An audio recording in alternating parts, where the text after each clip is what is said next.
Assalamualaikum warahmatullahi wabarakatuh. Alhamdulillahirrabbilalamin. Puji syukur mari kita panjatkan kepada Tuhan Yang Maha Esa. Berkat rahmat dan karunia-Nya, hari ini kami dari kelompok 8 mata kuliah studi wacana akan melaksanakan presentasi mengenai alat analisis. Adapun dosen pengampu dari mata kuliah ini yakni Profesor Dr. Dadang S. Ansori MSI dan Pak Jatmika Nurhadi SSM Hum. Sebelumnya, izinkan saya selaku moderator untuk memperkenalkan anggota dari kelompok 8, antara lain Adrian Zefri Ansori dengan NIM 2000722, Safira Octavia dengan NIM 200994770, Salsabila Izzati Alia dengan NIM 2007272, dan saya Siti Syifa Nurkamala dengan NIM 2007438. Baik, sebelum kita masuk ke dalam sesi pematerian, izinkan saya untuk menyampaikan hal-hal yang akan kami sampaikan dalam presentasi hari ini, yakni reverse engineering, tata bahasa, variasi bahasa, pilihan dan perspektif, desain petutur, makna kontekstual, aksi dan aktivitas, rancangan perspektif, significance, relasi sosial, politik, dan identitas dan wacana. Baik, langsung saja kepada para pemateri, kami persilakan untuk menyampaikan materinya pada presentasi hari ini. Halo teman-teman, jadi hari ini aku bakal ngebahas tentang 3 chapter pertama dalam buku Discourse Analysis ini. Lebih khususnya aku akan membahas tentang chapter 8.1 Reverse Engineering, terus chapter 8.2 yaitu tata bahasa, bahasa sosial, pilihan, dan perspektif, dan chapter 8.3 yaitu adalah rancangan penerima. Nah, sekarang kita bakal ngebahas dulu Reverse Engineering. Jadi singkatnya adalah reverse engineering itu adalah sebuah alat analisis wacana untuk membongkar sebuah wacana dengan tujuan untuk mengetahui proses pemaknaannya dan bagaimana setiap unsurnya berfungsi bersama untuk membentuk makna tersebut. Ibaratnya reverse engineering itu seperti membongkar bangunan gitu. Misalkan ini udah ada contoh ya, rumah udah jadi nih. Nah, kita tuh membongkar rumah itu untuk mengetahui unsur-unsur yang membangun rumah tersebut gitu dan menganalisis fungsinya gitu.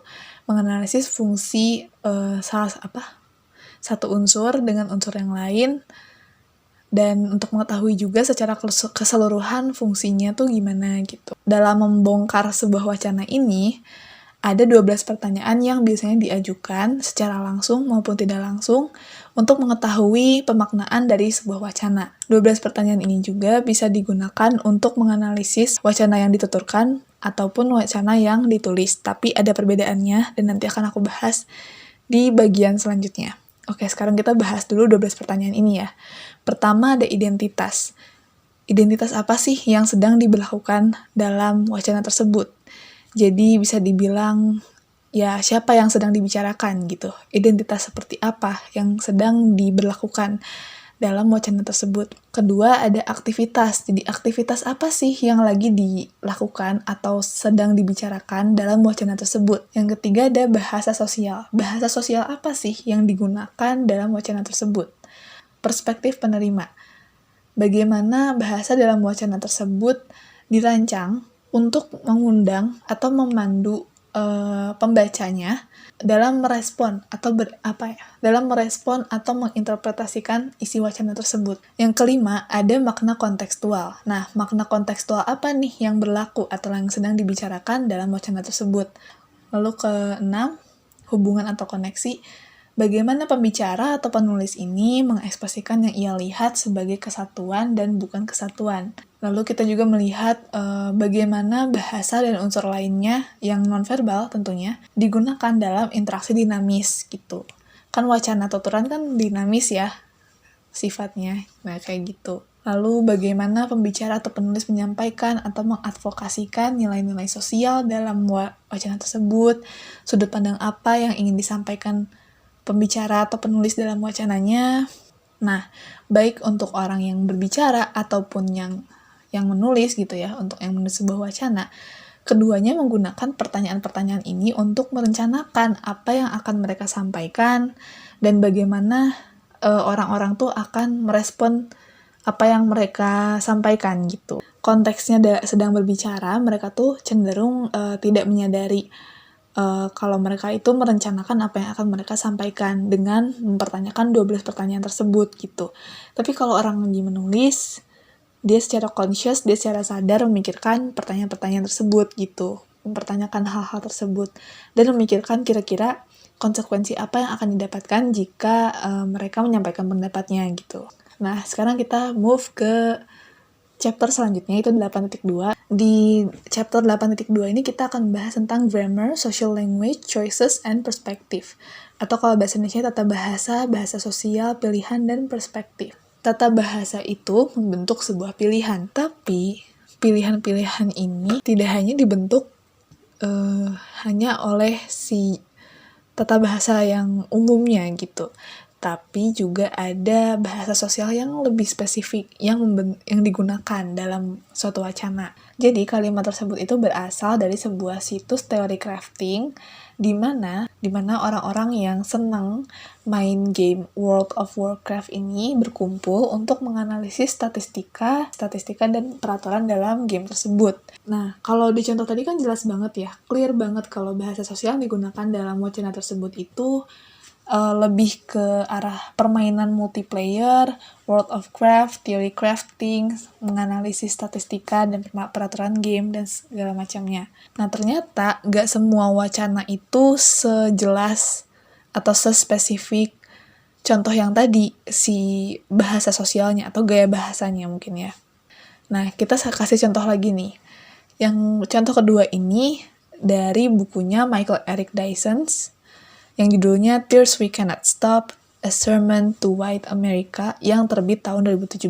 Contohnya adalah, most black folk can't help but notice what many whites rarely wish or are compelled to see. You embrace history as your faithful flame when she kisses you, and yet you spurn her as a cheating mate when she nods or winks at others. Lu mencintai sejarah saat sejarah lagi membicarakan tentang orang kulit putih atau orang Amerika, tentang diri mereka sendiri, tapi mereka akan membenci atau mengutuk sejarah saat sejarah tersebut membahas orang-orang selain dari mereka gitu. Dalam kasus ini ya orang kulit hitam gitu, yang sebenarnya juga sangat berkontribusi besar dalam sejarah dunia gitu ya.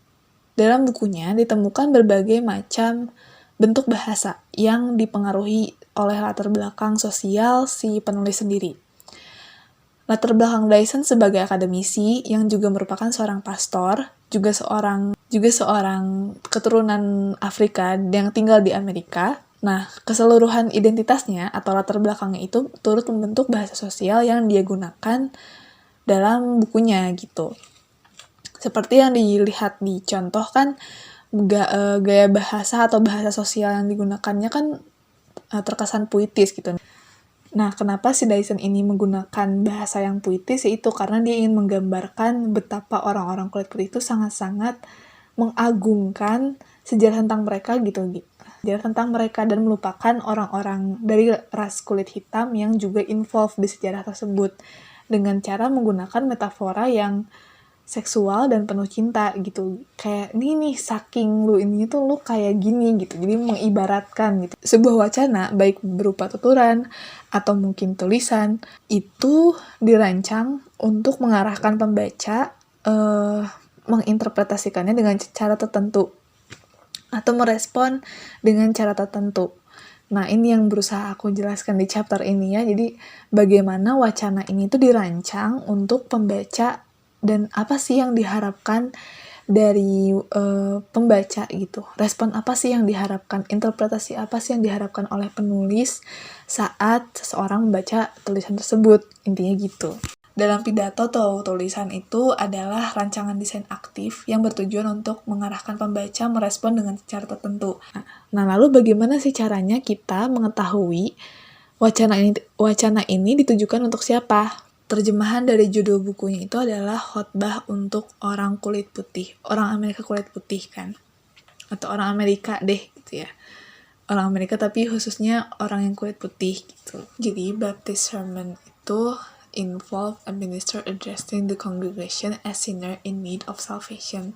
Jadi khotbahnya itu ditujukan kepada jemaat, ke semua jemaat dan melihat mereka tuh sebagai pendosa yang butuh keselamatan. Nah, buku ini tuh secara gak langsung bertujuan untuk ditujukan untuk semua orang kulit putih, orang Amerika berkulit putih, dan mereka tuh dianggap berdosa meskipun gak semua orang kulit putih itu seperti yang digambarkan dalam buku ini gitu, yang kayak mencintai sejarahnya. Tapi kalau sejarahnya membahas orang lain yang bukan kulit putih, mereka gak mau mengakui gitu.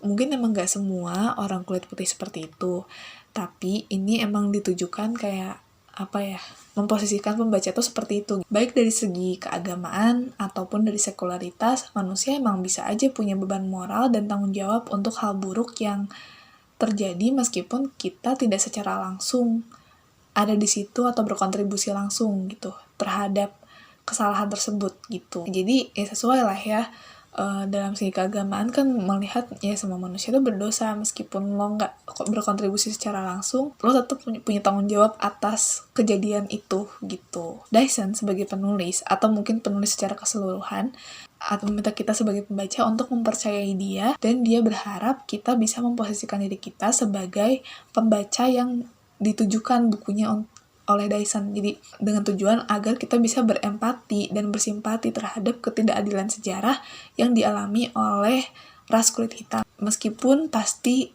Dyson memahami betul gitu kalau tidak semua pembacanya bisa memenuhi harapan tersebut gitu.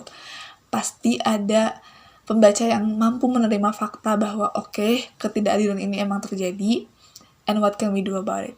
Tapi pasti ada juga pembaca yang denial dan dan mungkin malah mengkritisi kembali gitu, mengkritisi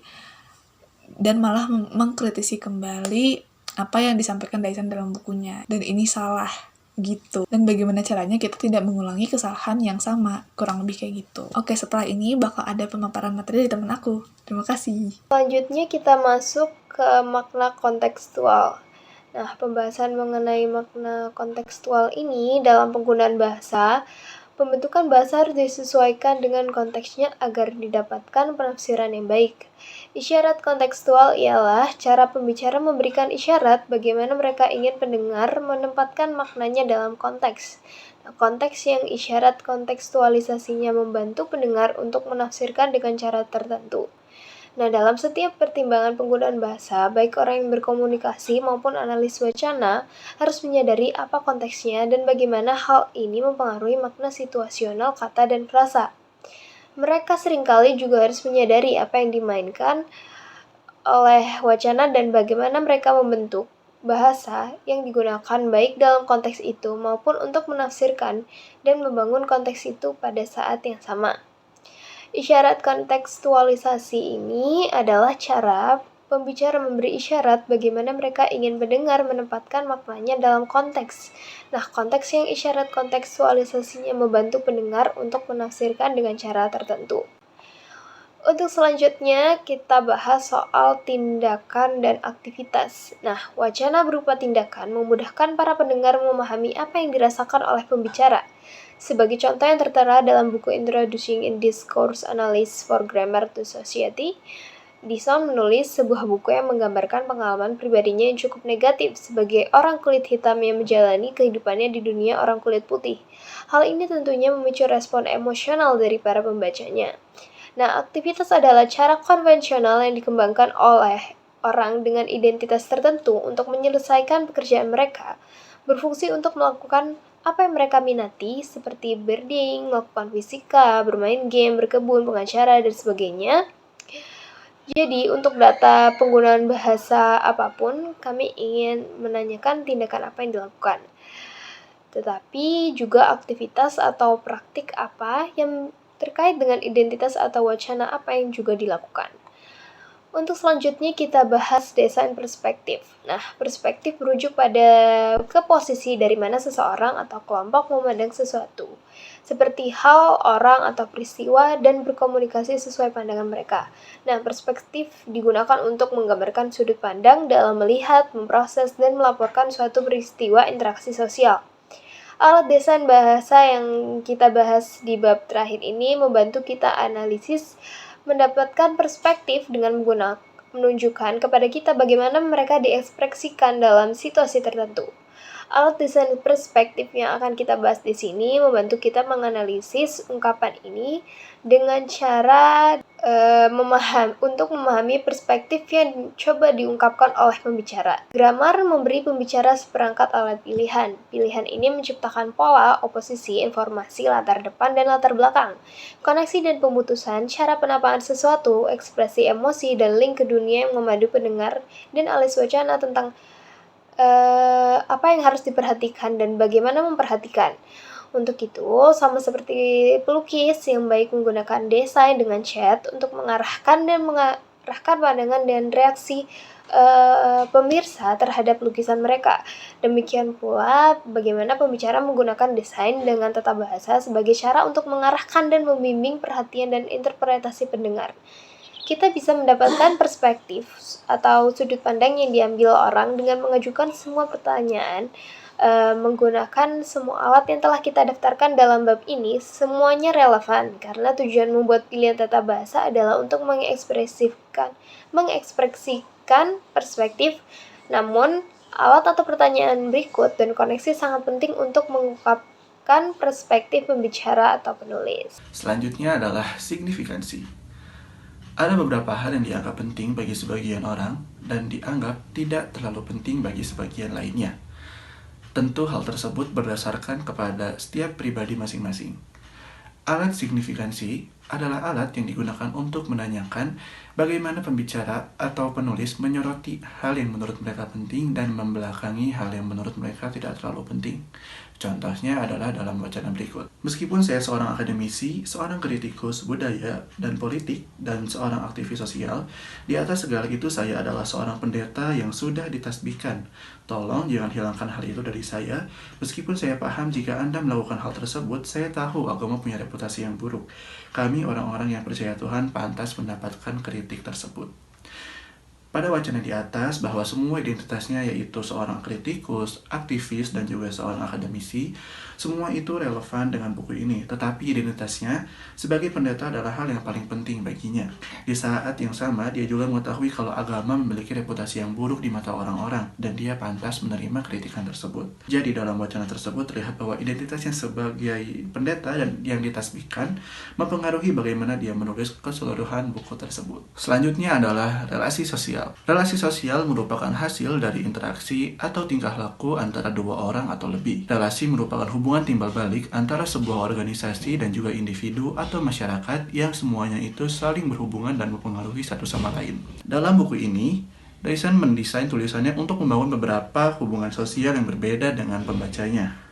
Dalam hal ini juga Dyson menggunakan itu terutama dalam penggunaan kata Anda dan juga kami yang berbeda-beda di setiap bukunya secara strategis untuk membangun relasi sosial yang berbeda bagi setiap pembacanya. Baik, selanjutnya saya akan memaparkan materi mengenai politik.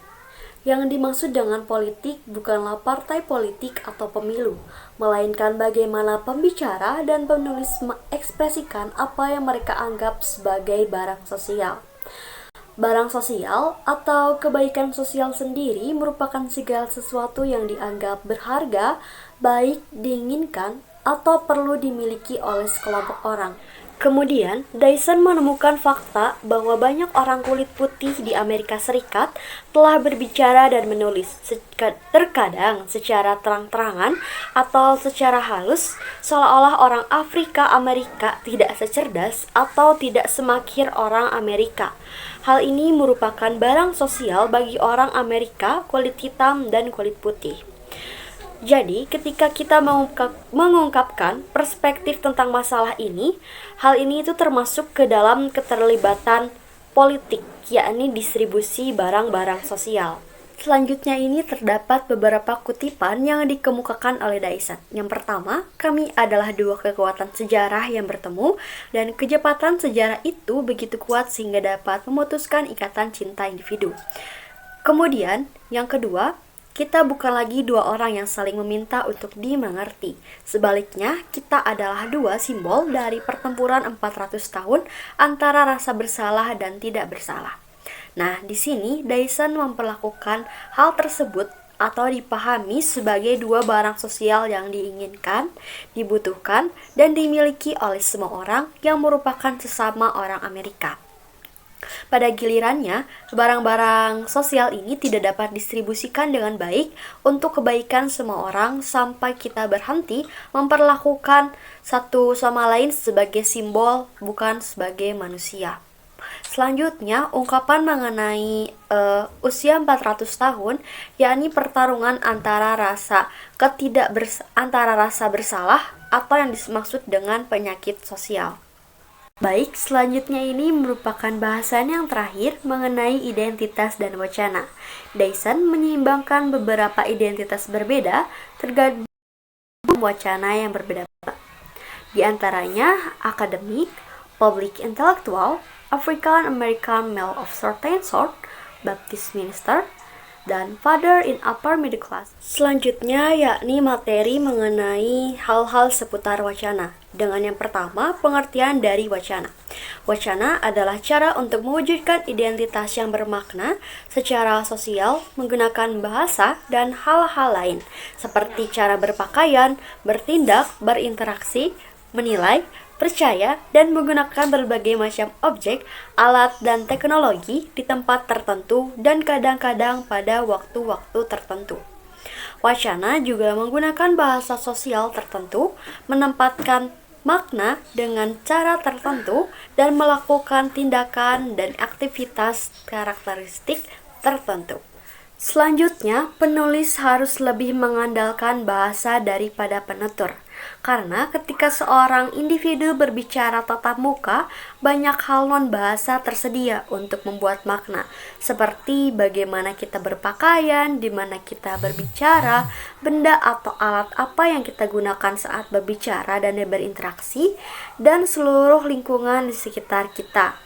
Kemudian, di Amerika Serikat, orang-orang kulit hitam dan kulit putih termasuk dalam wacana menjadi orang Amerika. Mereka semua tahu bagaimana menerapkan bentuk-bentuk keamerikaan yang dapat dikenali.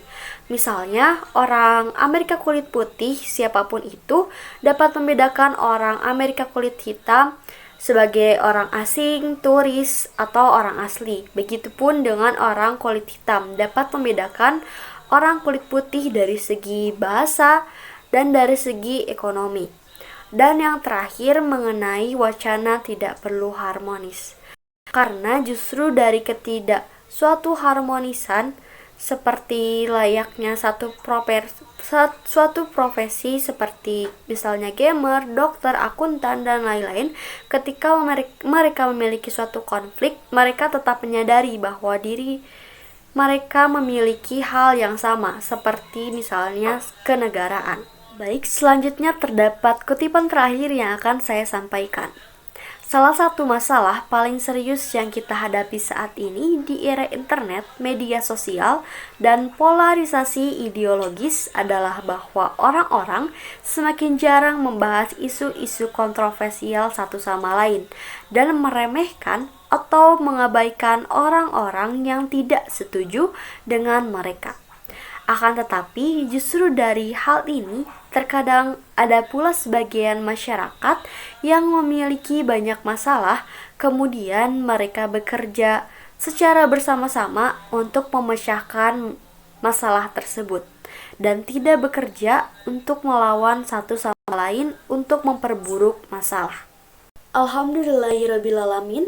Rupanya sekian pemaparan materi yang dapat kelompok kami sampaikan. Mohon maaf apabila masih terdapat kekurangan, baik dari segi pemaparan materi maupun dari saya selaku moderator. Terima kasih. Wassalamualaikum warahmatullahi wabarakatuh.